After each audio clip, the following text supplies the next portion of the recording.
ఇప్పుడు ఆమె పెట్టారు. అరవ కామాక్ష ఎవరో ఆమె అరెస్ట్ చేశారు. గంజాయి పట్టుకున్నామని చెప్పేసి చెప్తున్నారు. మరి ఆ విషయం ముందెందుకు పట్టుకోలేదు? ఈ హత్య జరిగిన తర్వాత ఇవన్నీ పట్టుకున్నారు. మరి పోలీస్ యంత్రాంగం లేకపోతే ఇతర నిఘా యంత్రాంగం ఎందుకని పట్టుకోలేదు? గంజాయి గురించి వైసీపీ పాలనలో మొత్తం గంజాయిమయమైపోయింది, మేమంతా వచ్చేసామని చెప్తున్నారు కదా. మరి ఎక్కడో ఒరిస్సా నుంచి నెల్లూరుకి గంజాయి వస్తూ ఉంటే ఈ మధ్యలో యంత్రాంగం ఏం చేస్తూ ఉంది, ప్రభుత్వం ఏం చేస్తూ ఉంది? అందుకని ఇవన్నీ కూడా సొల్లు కబుర్లు తప్ప అధికార యంత్రాంగం కుమ్మక్కుతోటి మొత్తం అంతా కూడా ఒక నెల్లూరే కాదు అనేక ప్రాంతాల్లో ఇలాంటి అవాంఛనీయ శక్తులు ఉన్నాయి. 5 ఏళ్ల క్రితం సరే వైసీపీ వాళ్ళతోటి చేశారన్నారు. మరి ఆ వైసీపీకి చెందినటువంటి అనేక మంది ఇప్పుడు తెలుగుదేశం పార్టీలోకి వచ్చారు కదా.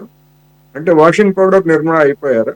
బీజేపీలో చేరగానే వాషింగ్ పౌడర్ నిర్మాణ అయిపోయినట్టుగా వాళ్ళకు ఉన్నటువంటి సంబంధాలు వాటి గురించి ఏమన్నా చెప్తారా?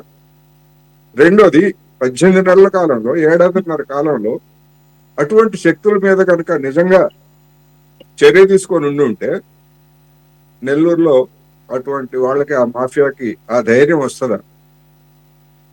ఖచ్చితంగా రాదు. ఖచ్చితంగా చర్యలు లేవు. వదిలేశారు అంతే. వాళ్ళ పనులు వాళ్ళు, అధికార పార్టీలో ఉన్నటువంటి వాళ్ళ పనులు వాళ్ళకి కావాలా? సమాజం ఏమైపోతానేం, జనం ఏమైపోతానేం అనేటువంటిది తప్ప. అందుకనే ఇట్లాంటి మాఫియాలకి స్వేచ్ఛగా వదిలేశారు. లేకపోతే ఎందుకని చర్య తీసుకోలేదు? తెలీదా ఆమె గురించి? నగరంలో ఉన్నటువంటి పోలీసులకు కానీ, లేదా జనసేన, తెలుగుదేశం, బీజేపీ వాళ్ళకి ఎవరికి తెలియదా? అందరికీ అన్ని విషయాలు తెలుసు. చిత్తశుద్ధి లేదు. అందుకనే వాళ్ళు ఆ విధంగా రెచ్చిపోయారు. ఇప్పుడు మన జనసేన మిత్రుడు ఆవేదన వ్యక్తం చేయడం అవన్నీ ఓకే, కానీ అంతకుముందు ఏమయ్యారు వీళ్ళందరూ? అధికార యంత్రాంగాన్ని మరి ఏమైనా హెచ్చరించారా?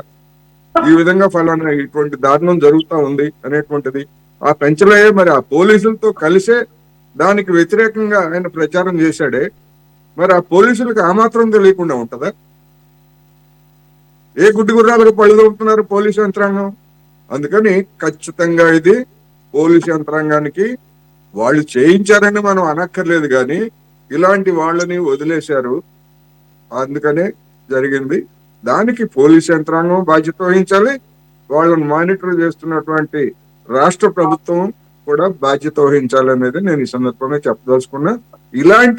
ఇటువంటి వాటిని ఇప్పుడు మరి అంతా గుండెలు బాదుకుంటున్నారు. మేము అరెస్ట్ చేశాము, అది చేశాము, వాళ్ళు పట్టుకున్నాము.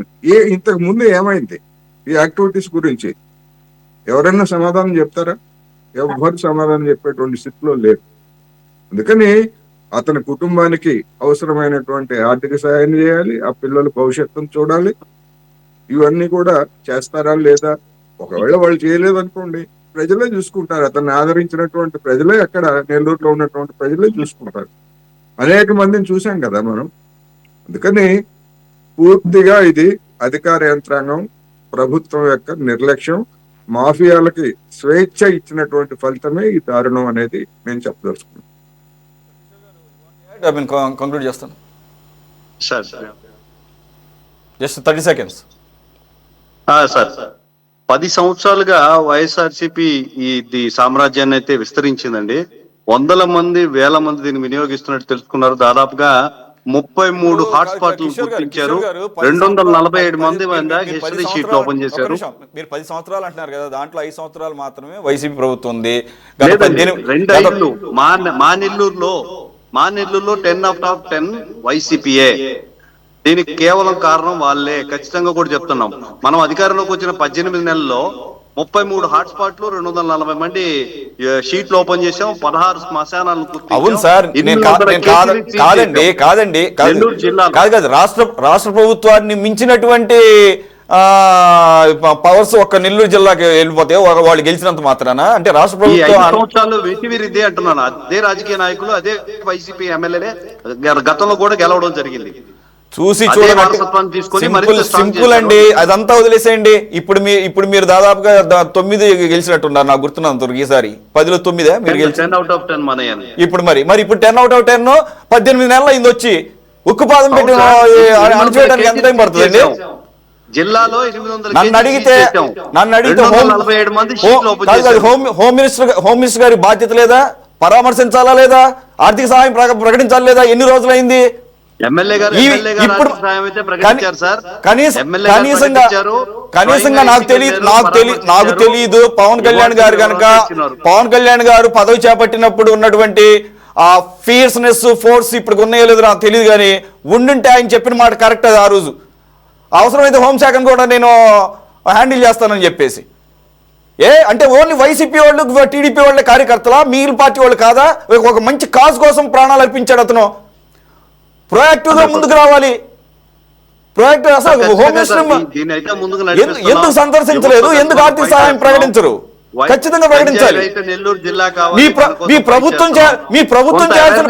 ప్రభుత్వం చేయాల్సిన పనిని ఒక వ్యక్తి ప్రాణాలను పణంగా ప్రభుత్వం చేయాల్సిన పనిని ఒక్క నిమిషం సార్ ప్రభుత్వం చేయాల్సిన పనిని ప్రభుత్వ యంత్రాంగం ఫెయిల్యూర్ కనపడుతుందని ఒక వ్యక్తి ప్రాణాలకు తెగించి ప్రాణాలు పణంగా పెట్టి ప్రభుత్వంతో కలిసి పనిచేస్తున్నటువంటి వ్యక్తిని చంపేస్తే అది ప్రభుత్వానికి ఎదురు దెబ్బ. It's a challenge on the government. So అది దాన్ని అంతే తీవ్రంగా తీసుకోవాలి. ఆ తీవ్రత కనపడటం లేదు, హ్యుమానిటీ లేదు, హ్యూమిలియేషన్ లేదు. పిల్లల ముందు చంపేశారండి. పిల్లల గురించి ఎవరు ఆలోచిస్తారు? దీనికి తీసుకోవాల్సిన చర్యలు తీసుకుంటారు. జరిగిందైతే వెరీ సారీ. నేను మొన్నటి వరకు 18 నెలలు 18 months is not a small period. 18 months నిజంగా కనుక మీరు తొక్కి పెట్టాలంటే తొక్కి నార తీసుకూర్చోబెట్టాలి. మీ పవన్ కళ్యాణ్ గారు భాష చెప్తున్నాను. థ్యాంక్స్ ఫర్ జాయినింగ్ కిషోర్ గారు. ఇంకొక నష్టం జరగకుండా చూడండి. ఇప్పటికే తీవ్ర నష్టం జరిగింది పార్టీకి, ఆ వ్యక్తి కుటుంబానికి. ఇంకొక నష్టం జరగకుండా చూడండి. థ్యాంక్స్ ఫర్ జాయినింగ్ కిషోర్ గారు, గఫూర్ గారు, కోటేశ్వరరావు గారు అండ్ వంశీకృష్ణ గారు. ఇది వాటి టాప్ డిబేట్. మరో అంశంతో మళ్ళీ కలుద్దాం. Stay tune to city 24/7.